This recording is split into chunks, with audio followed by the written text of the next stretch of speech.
so I've got the big kind of arch on here, and the base unit is on the floor. I've got a manual, fancy little scraper with a off at an angle. I'm sure that's by design, but it's quite nice. Sort of wooden handle to it.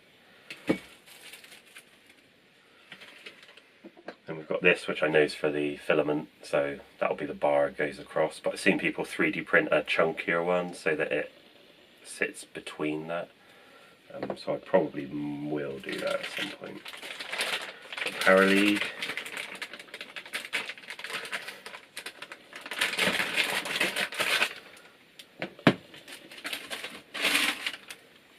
We've got this, which is the hot end, which is obviously going to be for the filament to go through. Oh, so this looks like a replacement because we've got one in there already. That's cool. Little USB cable.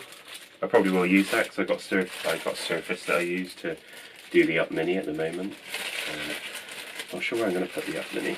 I need somewhere else to put it because I'm not going to get rid of it. I'll just keep it and use it because it's a good machine. But two SD cards, or two SD card adapters, and one of them's got a micro SD card in it.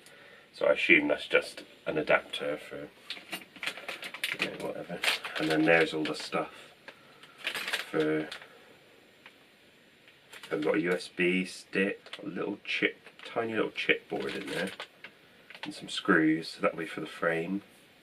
Spanners, and then we've got these, and then we've got this, which is this sort of acrylic cut mount. Does this come off? Yeah, when I first saw these on, I don't know what I was watching, but I was watching a video. I thought they made them out of just like laser cut wood, but acrylic's a little bit nicer. There we go. So I'll go on, and what I'll do is I'm not going to do a setup video because there's a really good setup video on YouTube which I'll link in the description. But I'll go on and set this up, and then we'll do some prints, and then I'll come back, do some sort of review of my first print, and then do another review later on. So that's it, the i3 AnyCubic. I might come back and show you it set up because that will be pretty cool. It's an absolute monster though. It's so heavy. Like, just the Up Mini compared to this. I know it's a smaller build plate, but still, like, this thing's solid, absolutely solid. Yeah, really nice. Right. Okay.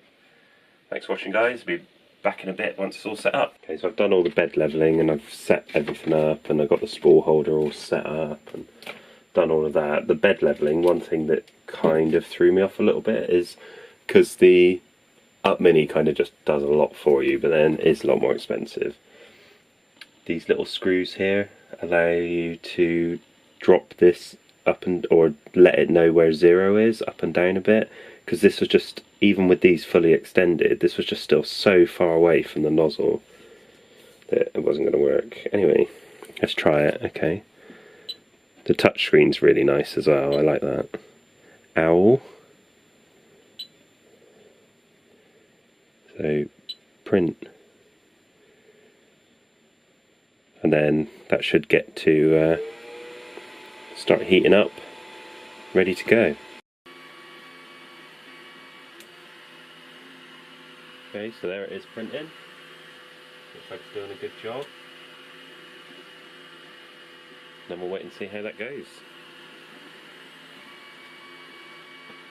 Hey guys, so I just wanted to show you the models after I've sort of set up the AnyCubic i3 and got it all working.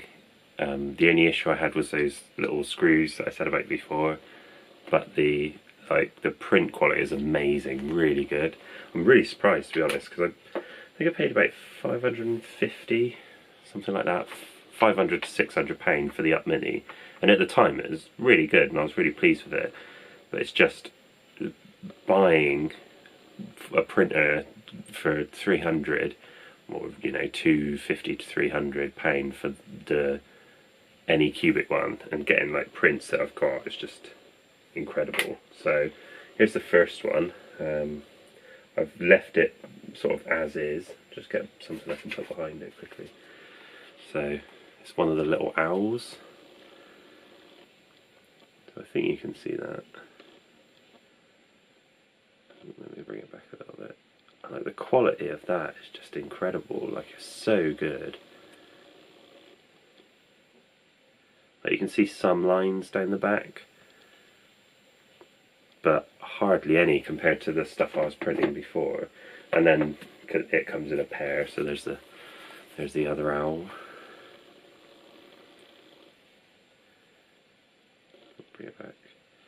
Just see how good it is. It's really good, and I can't wait to maybe try and test some like miniature printing on it, and it might be pretty good. I mean, that face has come out really well.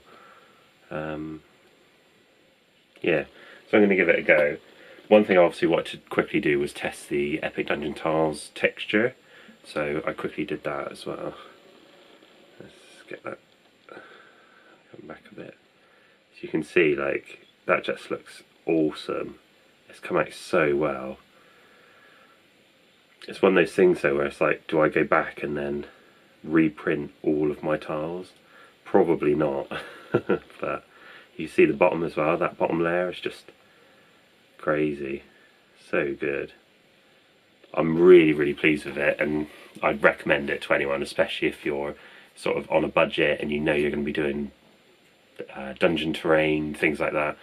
Really good, definitely go for it. One of the things I think will potentially be a little bit frustrating is the Up Mini was definitely a lot easier to set up. I plugged it in, kind of just did it. I had to level the bed on the Up Mini, but it was all through the Tier Time Up Studio, which was really easy to use.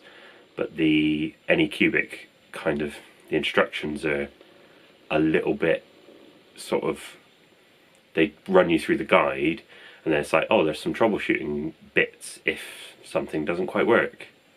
And mine just didn't work at all, so it was kind of, it wasn't that it didn't work at all, it was just nowhere near the bed when I was trying to level it, and there was nothing in the setup about that, and I was like, didn't quite understand it. And my knowledge of 3D printers is constantly developing, so that's probably one thing where, you know, most people will be like, oh, I definitely know about that, but I didn't, so, you know. But yeah, really good printer, really pleased with it. There's a couple of upgrades you can kind of, not upgrades, sort of accessories I guess, you can print for it. So one of them is the Spool Holder, which the Spool Holder has a thin pole that goes through it, but you can print a thicker one so that it slowly rotates and is more secure. One of the other ones is a little holder for some of the wires. I'm not sure if they've fixed that, because I've not seen any issues with it, but obviously I've only printed a couple of things. But I'll keep printing stuff and then I'll come back with an update at some point. But for dungeon terrain, really recommend it. It's worked brilliant, and it's got a pretty good big print volume as well, which is 210 by 210, I think. 200 by 200 and then 210 high, I think it is. I'll find it anyway.